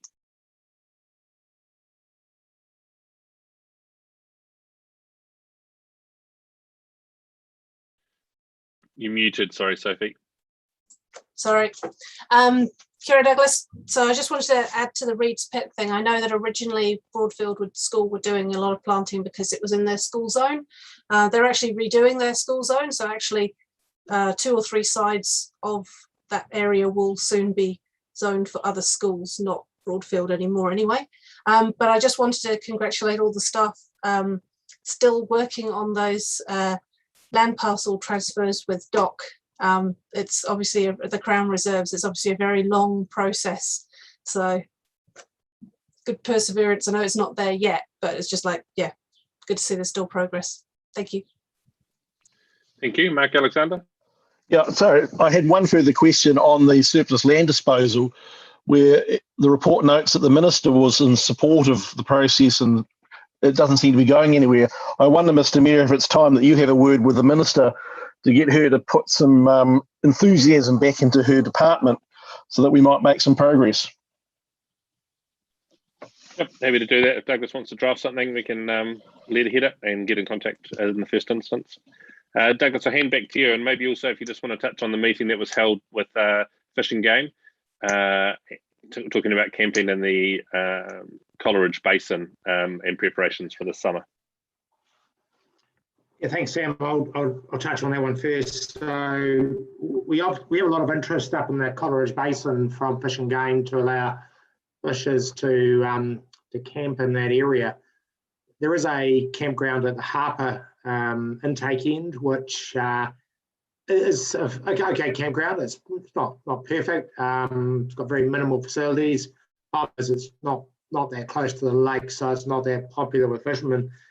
The council itself has very little in the way of land that it could actually easily turn into some sort of camping area, whether it's a freedom camping area or any other form of camping area. So as much as there might be some sympathy for support, we just don't really have the land. And if we do have land around the edges of, say, Lake Georgina or Lake itself, we're going to do a significant amount of work to sort of flatten it out and make it available for camping. We're watching with interest the freedom camping rule to see whether there's a bit more flexibility around toilets, because that's ultimately the key with freedom camping, is having some toilets available.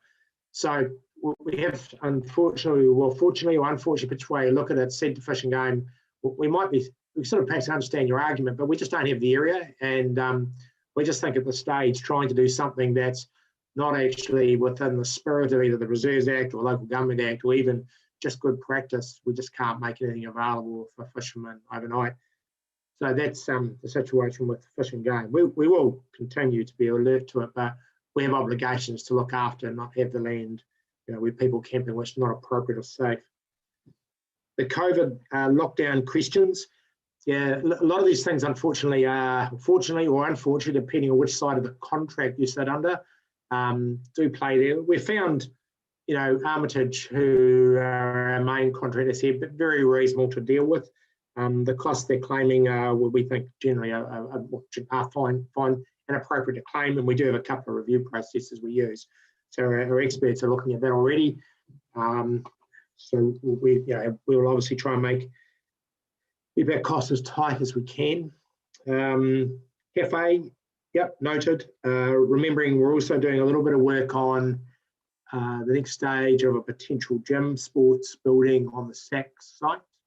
So if the council were interested, I would open up that initial design to see how that could be accommodated if that was of interest. So back on that would be useful. Thank you for the various comments about the plantings at Reed's Pit. Look, I'll have Cameron Warriors looking after that project to have a talk. I'm sure Broadfield School, as Councillor McGuinness said, it was in their realm, in their area to look after, and they were really keen. I'm sure they would appreciate the other school interest. We're just going to make sure we've got enough plants and spots, I suppose, plants to go in, which could be a good challenge to have, but we'll do that. In terms of opening, we just wanted to get things a little bit further advanced, but yeah, we'll quite like the idea of Councillor Alexander there. We get people in there as soon as we can and then have something more official in the new year. Wakaya Huts Boat Ramp Light, that would be a 2022 Tourism Infrastructure Fund application because it wasn't included in our 2021. It is about, Mr. Chamberlain has had an estimate done on this, it's about $7,000 to $8,000. So it's not actually a sort of a cheap, here's some money, we can do it. We may have a little bit of money in our budgets later in the year to look at it, but at this stage I've advised the locals down there that yes, we understand it could be a good idea, but it's just not on our funding list at the moment. And although it's there's only $7,000 to $8,000 of this money we've got to take from somewhere. And finally, the Leeston Medical Centre, I had a couple of options arrive pre-lockdown. I've had a look at that. We are waiting for an updated costing. We do need to convene the local councillors just for a view about where we're at, because it's not quite tracking cost-wise as I would like, and I want to make sure I've got all the options before I formally come back to council for some form of consideration. So I think I've covered all the key points, Your Worship. Yeah, thank you for that, Douglas. And perhaps we follow at a briefing session around where we're at with the gym facility, and then those other discussions around cafe can be included, whether it's included in the facility or as a separate standalone space or incorporated somewhere else. Let's commit some time to that at a future briefing session. Would be good. Thank you for raising it, Grant. And I guess in the interim, there's no reason why we wouldn't consider a cafe setting themselves up on using our reserves, using the operation of business on reserve space. Douglas, I don't know, there's a process to go through there around public spaces, and there may be some interim solutions ahead of being able to do something major. I'm not sure that you've received anything in the, so far, but you know, there are some stopgap measures that we could take. 47,000 people a month into a facility, to me, signals that there's an opportunity there to not only have a sustainable business, but also adds to the value that people have when they visit our facility. Yeah, there are issues about resource consents and commercial activities on reserve land, which we have to work through. And we can do certain things under the public places bylaw in terms of sort of like the coffee cart, and that's probably the most sensible one. I think the key point is we need to be very clear that those 47,000, wonderful number, but they do come in sort of splurges. So getting a business to run on that type of activity is always a wee bit of a challenge. But that aside, there's stuff we can do in the background to at least get our legal and our consenting position understood and be able to move in due course. Great, thank you. Mover and seconder for this report. Moved Councillor Lyle, seconded Epiha. No further discussion. All those in favour, raise your hands. All those against, speak up now. Declare it carried. Thank you, Douglas, for that. We're now going to, that brings us to the end of the public part of our agenda. If you've been watching this live or in the future, thanks for joining us. Resolution to exclude the public, mover and seconder, Reid and Lemon. All those in favour, please raise your hands. And anyone against, speak up. Declare it carried. Thank you, and we'll adjourn the meeting till 3:30. Give you a chance to grab a cup of tea and stretch your legs, and we'll join back at 3:30. Thank you.